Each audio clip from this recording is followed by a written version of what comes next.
Hello explanation lovers, welcome to our channel.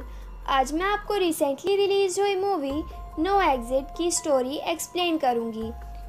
Movie की शुरुआत में हम डैबी को देखते हैं जो एक ड्रग एडिक्ट थी और रिहैब में रह रही थी। उसे हॉस्पिटल से कॉल आता है कि उसकी माँ हॉस्पिटल में एडमिट है और उसे एक आखिरी बार अपनी माँ से मिल लेना चाहिए। रिहैब में आउटगोइंग सर्विस बंद थी तो डेबी रिहैब की दूसरी पेशेंट से उसका छुपा हुआ मोबाइल लेकर अपनी बहन को कॉल करती है उसे रिहैब से निकालने के लिए, पर उसकी बहन साफ मना कर देती है। परेशान डेबी खुद ही रिहैब से भागने का डिसाइड करती है और रिहैब के स्टोर रूम से एक स्क्रू ड्राइवर उठाकर बाहर भाग जाती है। वो स्क्रू ड्राइवर की हेल्प से एक गाड़ी को खोलकर चालू भी कर लेती है। गाड़ी में उसे कोकेन का एक पैकेट भी मिलता है, पर वो उसे यूज़ नहीं करती और अपनी माँ से मिलने जाने लगती है। वेदर रिपोर्टिंग के हिसाब से भारी बर्फ पड़ने वाली थी और वैसा ही होता है। डेबी को पुलिस ऑफिसर रोकता है और वापस जाने बोलता है एज आगे का रास्ता ब्लॉक था। वो बताती है उसे अर्जेंट हॉस्पिटल जाना है, तो ऑफिसर उसे बर्फ कम होने तक पास के ही रेस्ट स्टॉप में रुकने बोलता है। डेबी रेस्ट स्टॉप आ जाती है और देखती है वहाँ और भी कुछ लोग फंसे हुए थे, जिनमें एक बूढ़े कपल एड और सैंडी और दो लड़के लार्स और ऐश थे। डेबी के मोबाइल में सिग्नल नहीं था तो वो बाहर जाती है।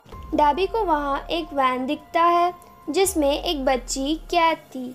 डेबी गाड़ी के नंबर प्लेट का फ़ोटो 911 को भेजती है और जल्दी हेल्प बुलाती है, पर सिग्नल ना होने की वजह से मैसेज नहीं जाता। डेबी वापस अंदर आकर सबके साथ कार्ड्स खेलती है और सबकी डिटेल्स जान लेती है और उसे समझ आ जाता है कि वो गाड़ी लार्स की है और उसने ही बच्ची को किडनैप किया है। डेबी वॉशरूम में जाके फिर 911 को मैसेज भेजती है, पर वो सेंड नहीं होता। तभी डेबी को वहाँ से बाहर जाने का एक छोटा रास्ता मिल जाता है और बाहर जाके वो स्क्रू ड्राइवर से वैन अनलॉक करती है बच्ची को बचाने के लिए। उसी समय लार्स भी वहाँ आ जाता है तो डेबी ब्लैंकेट के नीचे छुप जाती है। उस बच्ची का नाम जय था। लार्स जय के लिए स्नैक्स लेने वापस अंदर जाता है। डेबी भी वॉशरूम के रास्ते वापस रेस्ट स्टॉप जाने लगती है, पर लार्स उसके फुटस्टेप्स देख लेता है। डेबी को वॉशरूम के बाहर ऐश मिलता है, तभी वहाँ लार्स भी आ जाता है तो डेबी ऐश को हक कर लेती है और लार्स वहाँ से बाहर चले जाता है। डेबी ऐश को जय के बारे में बता देती है और ये भी कि लार्स जानता है डेबी को सब पता है। एड आर्मी ऑफिसर था तो ऐश प्लान बनाता है कि डेबी वापस वैन में जय के पास जाएगी तो लार्स उसके पीछे आएगा। तब ऐश एड को जय के बारे में बता देगा। डेबी वैसा ही करती है और जय को खोलने लगती है। तभी जय बताती है उसे दो लोगों ने किडनैप किया था। ऐश और लार्स को साथ देख डेबी समझ जाती है कि ऐश लार्स से मिला हुआ है।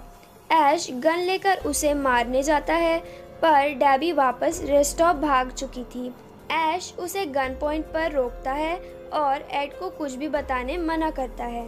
वहाँ सैंडी आ जाती है तो वो गन छुपा लेता है। सारे लोग वापस एक साथ बैठकर बात करते हैं। लार्स खिड़की से देखता है कि जय बाहर भाग रही है और उसे पकड़ने जाता है। डेबी भी वॉशरूम जाती है। ऐश उसके पीछे आता है और डेबी उस पर अटैक कर देती है, पर ऐश उसे आसानी से हरा देता है और मारने लगता है, पर लार्स वहां आकर ऐश को रोकता है। मौका मिलते ही डेबी ऐश की गाड़ी की चाबी छुपा लेती है। वो दोनों डेबी को अपने साथ जय को ढूंढने ले जाते हैं क्योंकि वो डेबी की आवाज़ सुनकर बाहर ज़रूर आती। अब तक एड को समझ आ गया था कि कुछ गड़बड़ है, पर सैंडी उसे बाहर जाने से रोकती है। ऐश बताता है वो लोग जय को अपने अंकल को देने वाले हैं जिनका ह्यूमन ट्रैफिकिंग का बिजनेस है। जय के फुटस्टेप्स फॉलो करते हुए वो लोग जय को आवाज़ लगाते हैं, पर जय नहीं मिलती। डेबी ऐश के मुंह में फ्लैशलाइट मार के भाग जाती है। ऐश उस पर गोली चलाता है पर वो बच जाती है।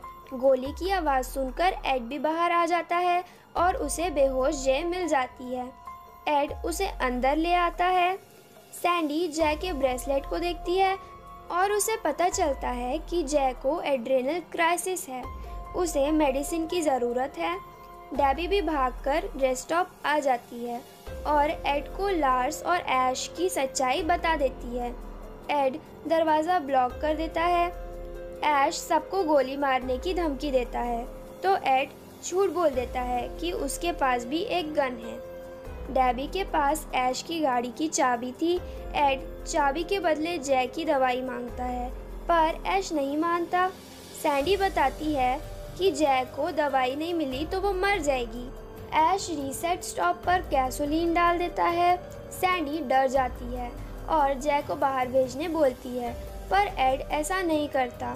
तभी जै को होश आ जाता है और वो सैंडी को पहचान लेती है और यहाँ मूवी का एक्चुअल प्लॉट रिवील होता है।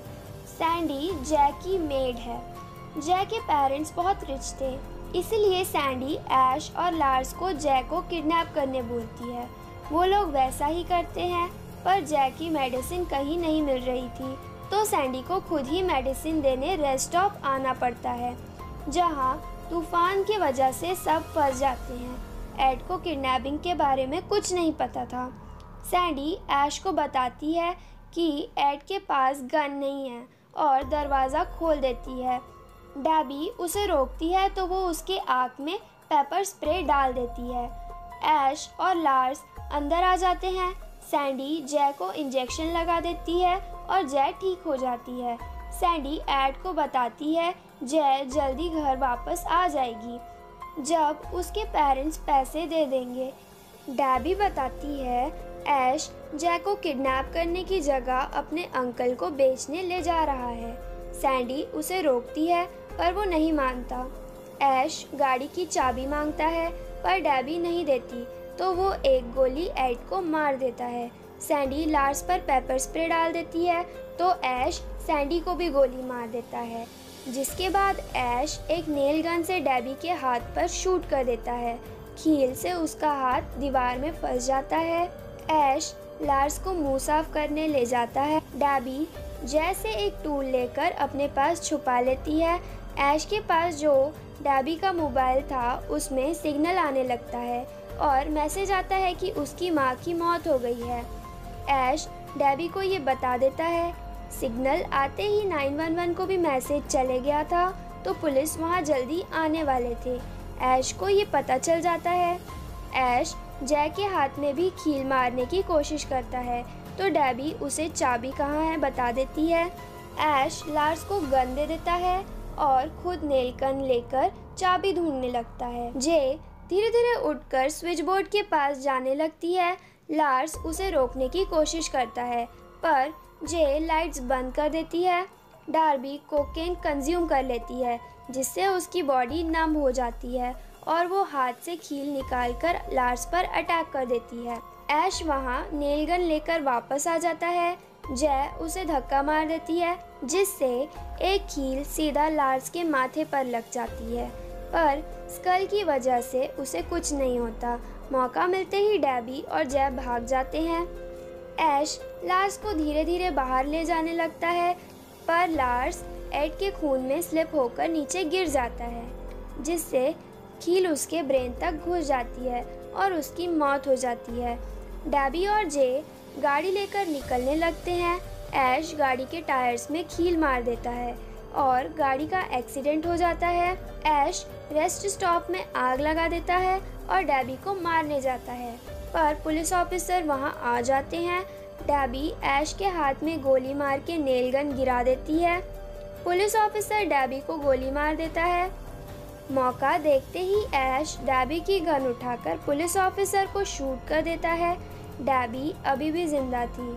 ऐश उसे मारने जाता है तो डेबी उसके गर्दन पे स्क्रू ड्राइवर से स्टैब कर देती है। ऐश की वहीं मौत हो जाती है।